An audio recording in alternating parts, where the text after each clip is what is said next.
ಶುಭೋದಯ ಎಲ್ಲರಿಗೂ. ಶ್ರೀ ಆದಿತ್ಯ ದೇವಿ ಯೂಟ್ಯೂಬ್ ಚಾನಲ್ಗೆ ಸ್ವಾಗತ. ಇಂದಿನ ದಿನದ ಪಂಚಾಂಗ ಹಾಗೂ 12 ರಾಶಿಗಳಿಗೆ ಯಾವೆಲ್ಲ ಫಲಾಫಲಗಳಿವೆ ಅಂತ ನಮ್ಮ ಗುರುಗಳಾದಂತಹ ಖ್ಯಾತ ಜ್ಯೋತಿಷ್ಯರು, ವಾಸ್ತುತಜ್ಞರು, ಶ್ರೀ ರೇಣುಕಾ ಯಲ್ಲಮ್ಮ ಹಾಗೂ ಮಲೆ ಮಹದೇಶ್ವರರ ಆರಾಧಕರಾದಂತಹ ಶ್ರೀಯುತ ಅರ್ಜುನ್ ರಾವ್ ಗುರುಜಿ ಅವರಿಂದ ತಿಳಿದುಕೊಳ್ಳೋಣ ಬನ್ನಿ.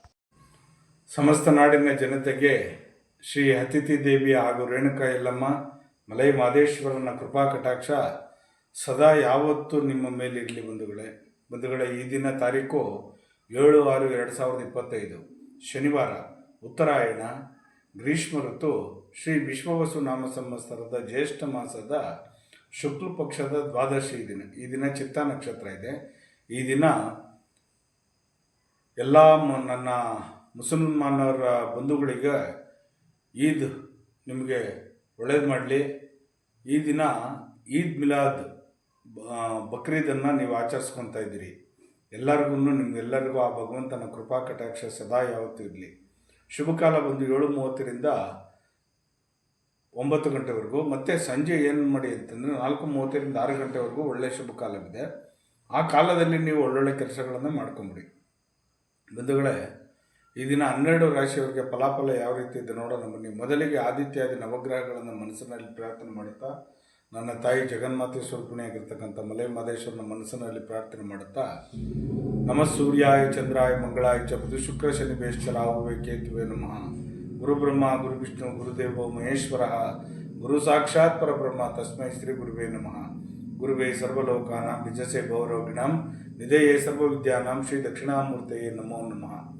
ಆದಿತ್ಯಾದಿ ನವಗ್ರಹಗಳನ್ನು ಮನಸ್ಸಿನಲ್ಲಿ ಪ್ರಾರ್ಥನೆ ಮಾಡುತ್ತಾ ಈಗ 12 ರಾಶಿ ಕಡೆ ಗಮನ ಕೊಡೋಣ. ಮೊದಲಿಗೆ ಮೇಷರಾಶಿಯವರಿಗೆ ಈ ದಿನ ತುಂಬ ಧೈರ್ಯ ಸಾಹಸದಿಂದ ಕೂಡಿರ್ತಕ್ಕಂಥ ದಿನ. ಈ ದಿನ ವೃಷಭ ರಾಶಿಯವರಿಗೆ ವಿಶ್ವಾಸ ತೋರಿಸ್ತಕ್ಕಂಥದ್ದು, ಬೇರೆಯವರಿಗೆ ನೀವು ವಿಶ್ವಾಸದಲ್ಲಿ ಇರ್ತಕ್ಕಂಥದ್ದು.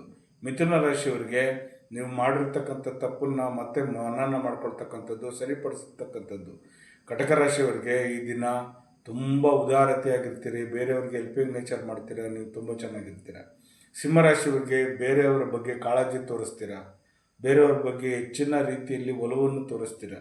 ಕನ್ಯಾ ರಾಶಿಯವರಿಗೆ ಈ ದಿನ ಗೆಲುವು ಕಟ್ಟೆಟ್ಟ ಬುದ್ಧಿ ಇರ್ತಕ್ಕಂಥದ್ದು. ನಿಮಗೆ ಈ ದಿನ ಸ್ವಲ್ಪ ಪ್ರಯತ್ನ ಪಡಿ, ಖಂಡಿತ ಚೆನ್ನಾಗಿರುತ್ತೆ. ತುಲಾ ರಾಶಿಯವರಿಗೆ ಉತ್ತೇಜನವಾಗ್ತಕ್ಕಂಥದ್ದು, ಬೇರೆಯವರಿಗೆ ನೀವು ಈ ರೀತಿ ಇರಬೇಕು ಅಂತ ಹೇಳ್ತಕ್ಕಂಥದ್ದು ಜಾಸ್ತಿ. ವೃಶ್ಚಿಕ ರಾಶಿಯವರಿಗೆ ನಿರೀಕ್ಷೆಗೂ ಮೀರಿರ್ತಕ್ಕಂಥ ನಿಮಗೆ ಲಾಭ ತರ್ತಕ್ಕಂಥ ದಿನ. ನೀವು ಎಕ್ಸ್ಪೆಕ್ಟೇಷನ್ನೇ ಮಾಡಿರಲ್ಲ ಅಂಥ ಒಂದು ಒಳ್ಳೆಯ ಕಾರ್ಯಕ್ರಮ ಆಗ್ತಕ್ಕಂಥದ್ದು. ಧನುಸು ರಾಶಿಯವರಿಗೆ ಅನುಕೂಲಕರವಾಗಿರ್ತಕ್ಕಂಥ ವಾತಾವರಣ ಸೃಷ್ಟಿಯಾಗ್ತದೆ, ನೀವು ಭಾಳ ಚೆನ್ನಾಗಿರ್ತೀರಿ. ಮಕರ ರಾಶಿಯವರಿಗೆ ಸುಖ, ಸಂತೋಷ, ನೆಮ್ಮದಿ, ಆಯುಷು ಎಲ್ಲ ಕೊಡ್ತಕ್ಕಂಥದ್ದು. ಈ ದಿನ ಏನಾದರೂ ಅಪಘಾತ ನಡೆದರೂ ಕೂಡ ಅದನ್ನು ತಪ್ಪಿಸ್ತಕ್ಕಂಥ ದಿನ. ಈ ದಿನ ತುಂಬ ಚೆನ್ನಾಗಿದೆ ನಿಮಗೆ. ಕುಂಭರಾಶಿಯವರಿಗೆ ವಿಶ್ವಾಸದ ದಿನ ಅಂತಲೇ ಹೇಳ್ಬೋದು. ಈ ದಿನ ನೀವೇನಾದರೂ ಬೇರೆಯವ್ರ ಮೇಲೆ ನಂಬಿಕೆ ಇಟ್ಟು ಯಾವುದೇ ಕೆಲಸ ಮಾಡಿ, ತುಂಬ ಚೆನ್ನಾಗಿರ್ತಕ್ಕಂಥದ್ದು.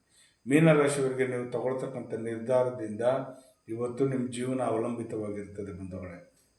ಹಾಗಾಗಿ ನೀವೇನೇ ಡಿಸಿಷನ್ ತೊಗೋಬೇಕಾದ್ರೆ ಸ್ವಲ್ಪ ಹುಷಾರಾಗಿ ಡಿಸಿಷನ್ ತೊಗೊಳ್ಳಿ. ಹೀಗೆ ಹೇಳ್ತಾ 12 ರಾಶಿ ಕಡೆ ನೋಡಿದ್ವಲ್ಲ, ಈಗ ನನ್ನ ತಾಯಿ ಜಗನ್ಮಾತೆಯನ್ನು ಮನಸ್ಸಿನಲ್ಲಿ ಧ್ಯಾನ ಮಾಡುತ್ತಾ, ಮಲೈ ಮಹದೇಶ್ವರ ಹಾಗೂ ನನ್ನ ತಾಯಿ ರೇಣುಕಾ ಯಲ್ಲಮ್ಮ ನಿಮ್ಮ ಜೀವನದಲ್ಲಿ ಸುಖ, ಶಾಂತಿ, ನೆಮ್ಮದಿ, ಆರೋಗ್ಯ, ಭಾಗ್ಯ ಎಲ್ಲವನ್ನೂ ಕೊಟ್ಟು ಕಾಪಾಡಲಿ. ಉಧೋ ಯಲ್ಲಮ್ಮ ಉಗೇ ಮಾದಪ್ಪ ಲೋಕೋ ಸಮಸ್ತ ಸುಖಿನೋ ಭವಂತು ಸನ್ಮಂಗಳಾನುಭವಂತು. ಸರ್ವೇ ಜನ ಸುಖಿನೋ ಭವಂತು ಸನ್ಮಂಗಳಾನುಭವಂತು. ಎಲ್ಲರಿಗೂ ನಿಮ್ಮೆಲ್ಲರಿಗೂ ತಾಯಿ ಜಗನ್ಮಾತೆ ಒಳ್ಳೇದು ಮಾಡಲಿ. ಶುಭವಾಗಲಿ. ಶುಭ ದಿನ. ನೋಡಿದ್ರಲ್ಲ ಇಂದಿನ 12 ರಾಶಿಗಳಿಗೆ ಯಾವೆಲ್ಲ ಫಲಾಫಲಗಳಿವೆ ಅಂತ. ನಿಮ್ಗೇನಾದರೂ ಸಮಸ್ಯೆಗಳಿದ್ದರೆ ಖಂಡಿತ ಗುರುಗಳನ್ನು ಸಂಪರ್ಕ ಮಾಡ್ಬೋದು. ಸ್ಕ್ರೀನ್ ಮೇಲೆ ಬರ್ತಾ ಇರುವಂಥ ನಂಬರ್ಗೆ ಕರೆ ಮಾಡಿ ನಿಮ್ಮ ಸಮಸ್ಯೆಗಳನ್ನು ಗುರುಗಳ ಹತ್ರ ಹೇಳ್ಕೊಳ್ಳಿ. ಖಂಡಿತ ಗುರುಗಳು ಅದಕ್ಕೆ ಪರಿಹಾರವನ್ನು ಸೂಚಿಸ್ತಾರೆ. ದಯವಿಟ್ಟು ಲೈಕ್ ಮಾಡಿ, ಶೇರ್ ಮಾಡಿ, ಕಮೆಂಟ್ ಮಾಡಿ, ಸಬ್ಸ್ಕ್ರೈಬ್ ಆಗಿ. Thank you.